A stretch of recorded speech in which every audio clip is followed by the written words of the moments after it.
Okay, folks, hopefully you're all surviving the lockdown and you're not going too crazy. Um, I thought I would try something out here. I've been getting myself familiar with various technologies, including Zoom and one or two other things. Uh, but I thought it might encourage me and encourage you to share some ideas a little bit more.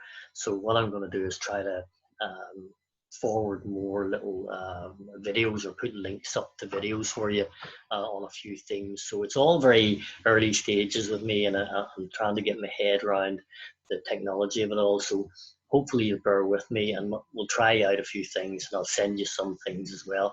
The other thing is, do remember that you can email me photographs of the work you're doing, and I will do my best to put my tuppence worth comments in and keep the ball moving and encouragement wise. So hopefully this will work. It's all new to me, and it's going to be a try run thing. So immediately after this, what I've done is a little explanation to do with composition. So it's a very brief, straightforward little thing, but it is a trial run. But I hope it'll be useful to you if you watch it anyway, and hopefully it'll be the start of more things maybe becoming more sophisticated. So stay here, and hopefully that'll be coming up in a minute. Okay, folks, I'm going to talk through a few things regarding composition here. So composition, you can see here, is the act of combining parts or elements in a picture to form the whole. In other words, creating harmony, if you like, in a painting or a work of art. So that's the first thing to remember. That's why we compose things, that it helps the viewer to understand what we're trying to do. So whether you're working in an abstract way or a realistic way, doesn't really matter. Composition is the way that we guide our viewer to where we want them to be. So if we have a look here, what I want to concentrate on this time around are lines, shapes, and the key points. There's many elements that are used in composition, including color and tone and texture and all those things. But for the purpose of this exercise, we'll just look at lines, shapes, and points. And here are some of the things we want to look for, and they've maybe been duplicated here, but I'll run through them anyway.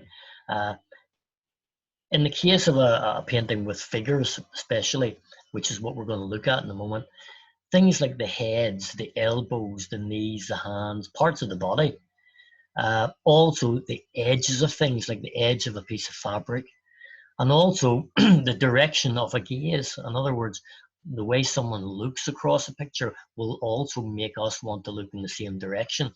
So these are all things, when you look at a painting, especially of figures, have a look for these things and see how they all connect up.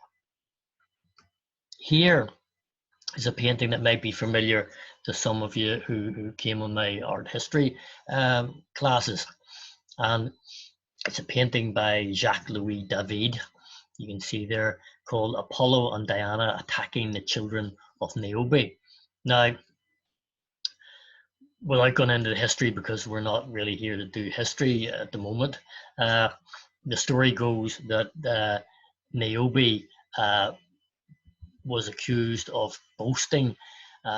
She had 7 boys and 7 girls, 14 children, and she boasted about her her fertility and her powers and all of those sorts of things.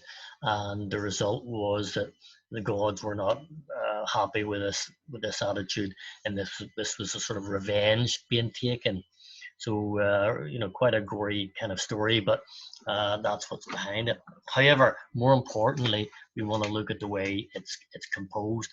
Now, you remember we talked about looking for key points like hands and legs and arms and feet and things like that. And you'll begin to see the shapes emerge in this composition. So if we were to begin simply by looking at a very central point, the main figure here is quite central. It's one of the largest parts, also one of the brightest parts. So we tend to be attracted to that fairly quickly. So we'll use that as a starting point. And if we look, we talked about the gaze that is used in the figure. the gaze, the figure here is looking up towards the figures in the sky, uh, towards the heavens, if you like, and you can see that tends to attract our eye up and down that line. You'll also see that, of course, her arm is directed up and down that way, and that arm there goes through that line all the way up, connects up to the arm of the figure in the sky. So what we'll do is we'll join that. We'll see, you can see the line coming right through, right down to the shoulder. If we continued that, it goes back to the other, through the other shoulder, down the other arm, which is outstretched towards the child's head here, where the two connect. There's a point of interest. If we keep on going, we follow the fabric down the edge. We keep on going to this figure, right to the chest, and particularly to the nipple, which is a point, a focal point, if you like. Keep on going even more, and we'll run down towards his arm here, his hand, I should say. So we've got a line thrusting all the way through that. Now, when we go back up to this point where it kind of stops, look what's happening. There's almost a right angle turn right on the, if you like to call it, the oxter of the figure here. And so if we start to follow that line down, you'll see what's happening here. So if we go through there, the leg, that leg is running that way. And then if we keep going, the horse's neck, look at the direction of the horse's neck all the way through. Keep going a bit more. You'll see these elbows here, these people. And on that side, you'll see the horse's leg as well, all running in that direction. There's also a belt, if you can see just at that point there, run through the belt. And where does it strike? Right at the eyes of this figure here. And so that figure also is looking up this way, beg your pardon, just like that figure is looking up that way. So we're creating a triangular form of sorts, or certainly an apex there. But here's the interesting thing. If we continue that, we will see two more triangles at least in this picture. If we were beginning at this point of this elbow, you will see that if we follow down that way, it goes through an arm here, through this figure, the back of this figure, she's leaning that way, all the way down through the thigh to the knee. And if we keep on going, it'll probably touch his foot, another point of interest. So there's a thrust as well. You'll also see another angle. If we begin here with the figure here, you'll see that if we follow along the edge of that fabric, that's pink or orangey fabric, it joins to that blue. That's another limb there. I think it's another leg, all the way down that leg, comes to her shoulder, comes from a shoulder to a knee, from a knee, and where does it land? Right in the center of this person's head here, just like that one. And so you can see another triangle being formed. What you will also notice, and you might think, well, you know, these lines are running out the side, so is that good composition? But have a think about this. This figure here is running that way, and that stops that line. This guy here is running that way, so let's just put a line through his arm, right up along his body. See the edge of his body, through his knee, right down to his foot. So we create a line that way. This figure, beg your pardon, just fix that there.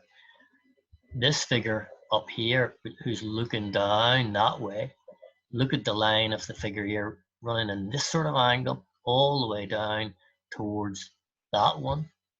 And of course we have this figure here running that way. We've sort of made a note of that before. And what do we see then but a sort of rectangular form there? So that thrust that way, then back down this way, all the way down and back across that way. So you have this diamond shape almost framing the inside of the picture here. And you also have the rhythm up and down of the triangles that we've just pointed out. There are many, many other elements in this picture because I've been looking at it for a little while and we could analyze it for a very long time, but I just want you to focus on the obvious shapes that are existing in that composition and how much effort the painter put into that. Now, what I'm going to do, for instance, if I'm going to clear all these red lines away, and just spend a moment and look at this picture without the lines. And you haven't seen them, you'll begin to realize where they exist without having seen them as red lines. So if we do that, look at this picture as if you were seeing it in a museum, and you can see now, hopefully, the triangles, the rectangles, the directional lines leading you from one to another.